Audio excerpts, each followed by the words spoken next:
Factorization by grouping. In general, when we factorize, we have to factorize the common factors for all the terms. Looking at example 1, is there any common factor for all the 4 terms? No. So, first step, we have to rearrange the terms such that there is a common factor in each group, and we will follow by factorizing each pair. Example 1. We can pair up 2xy with 2wy, and we can pair up 3wz with 3xz. Now, if you look at the first pair, the common factor is 2y, and you're left with x plus w. For the second pair, the common factor is 3z. And what would you have left inside the bracket? You would have to always check with the previous step.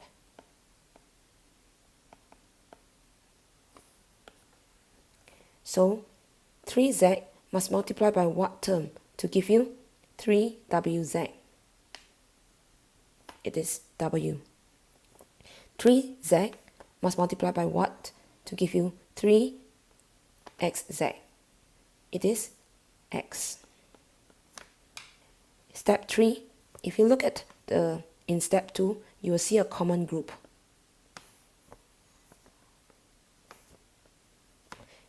And you can factorize this common group out. Now, x plus w is equivalent to w plus x. So we can factorize this common term, and you're left with 2y plus 3z. Example 2, you will notice that the 4 terms do not have a common factor. So you have to factorize them in pairs. Step 1, we will need to rearrange the terms. We can group up kx with perhaps ky. So you rearrange the terms together with the sign, and followed by hy minus hx. In step 2, for the first pair, we can factorize k out, and you'll be left with x minus y. For the second pair, it is quite obvious that h is the common factor.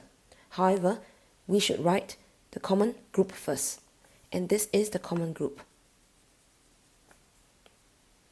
X minus y. So we should write x minus y in the bracket, and to complete this, we have to check with the previous step.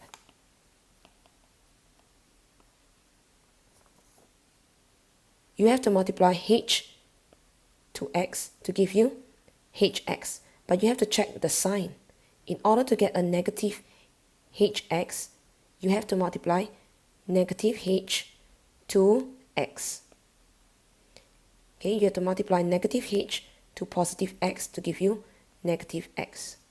And then you check again. Negative h, you have to multiply by negative y in order to get positive hy.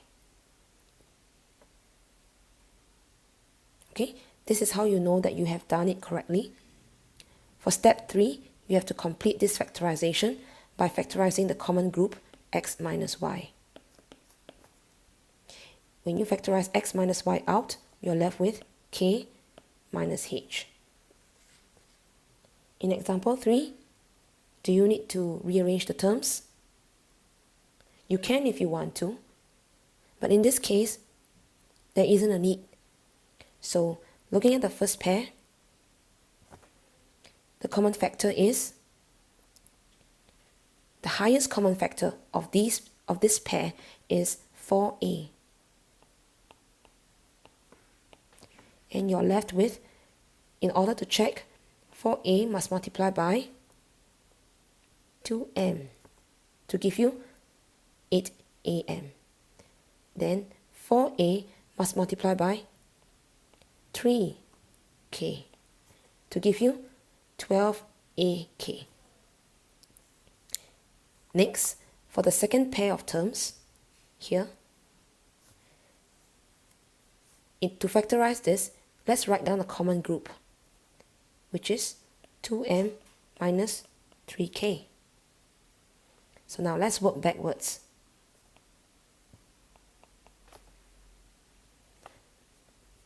What must you multiply by 2m in order to get positive 2dm?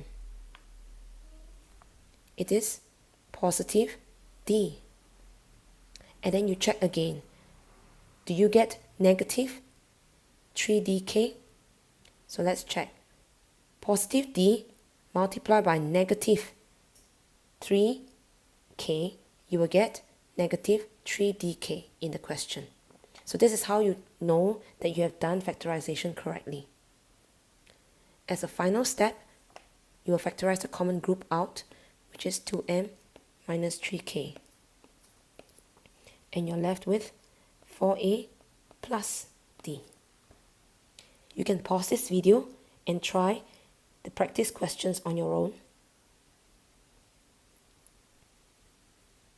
Let's check question 1.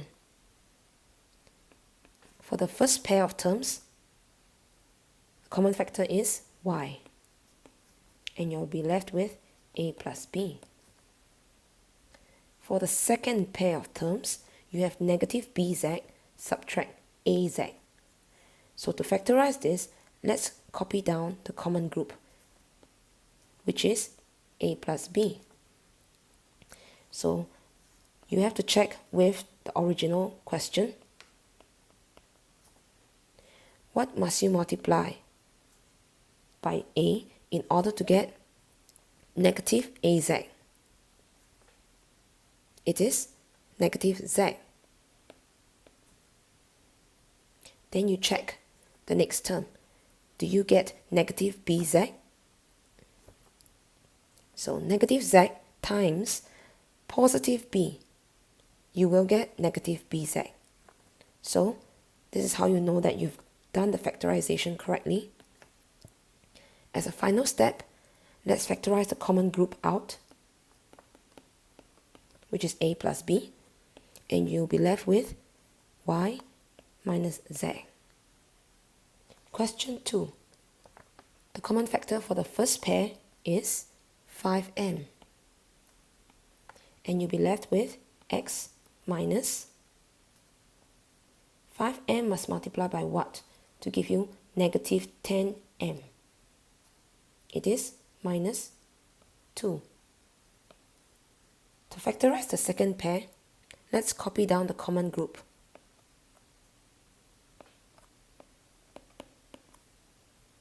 And we have to check again. So what must you multiply by x in order to get negative 3x? It is negative 3. Let's check with the second term. Do you get positive 6? So negative 3 must multiply by negative 2. Yes, you do get positive 6. So as a final step, let's factorize the common group. And you're left with 5m minus 3. Question 3. Do you want to rearrange the terms? Okay, let's rearrange the terms. So I can group up 24vx with 20vy. Then I subtract 15uy plus 18ux. So for the first pair, the highest common factor is 4v. And you're left with 6x minus 5y. For the second pair, let's copy down the common group.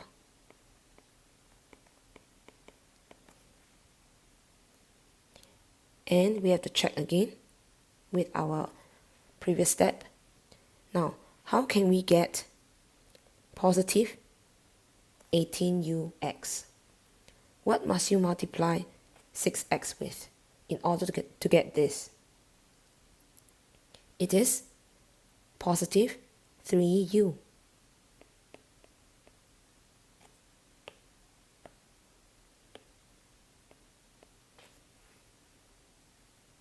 So let's check with the second term.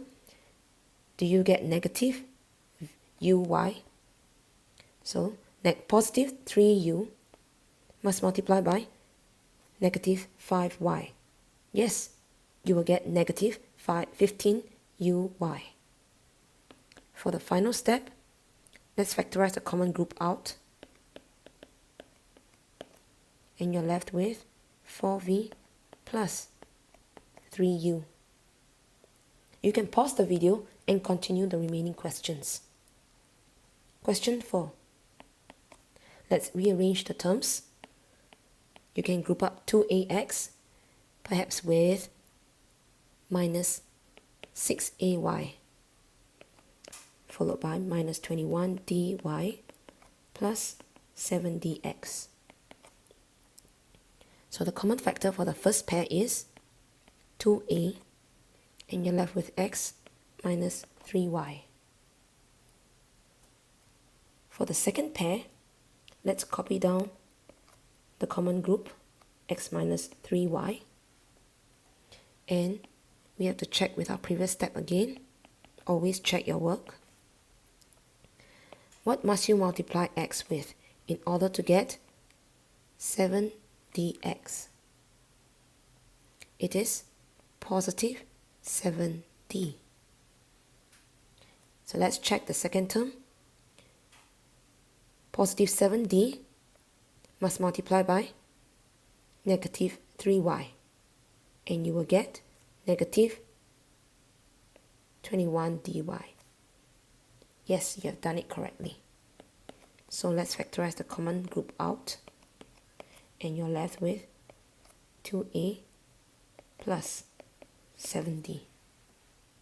Question 5.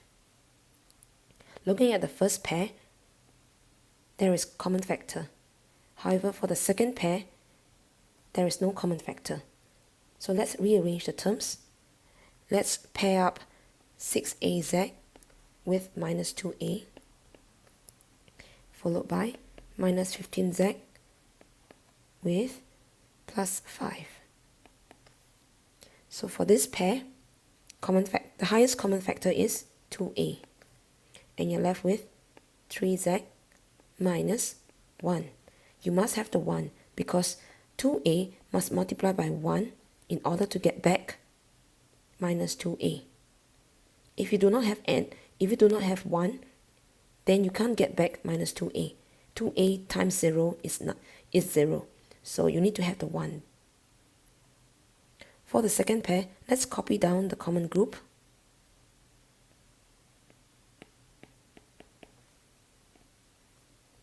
And let's check now. What must multiply by 3z to give you minus 15z? It is minus 5. Then let's check.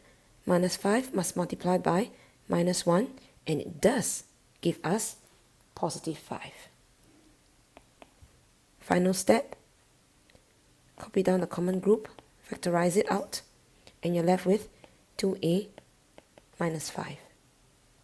You may pause the video and try question 6. Let's check. Now for the first pair, let's try not rearranging first. For the first pair, the highest common factor is 4a. And you'll be left with 2x minus 1. Because you have to check. In order to get minus 4a, you need to multiply it by minus 1. For the second pair, let's copy down the common group first, which is 2x minus 1. So what must multiply by 2x in order to give minus 2x? It is minus 1. So let's check with the second term. Do you get back plus 1? So minus 1 multiplied by minus 1 again. And then we do get plus 1. Okay, so we factorize the common group. And you'll be left with 4a minus 1. For the remaining practice questions, please try that on your own and you can check with your teacher when you get back to school.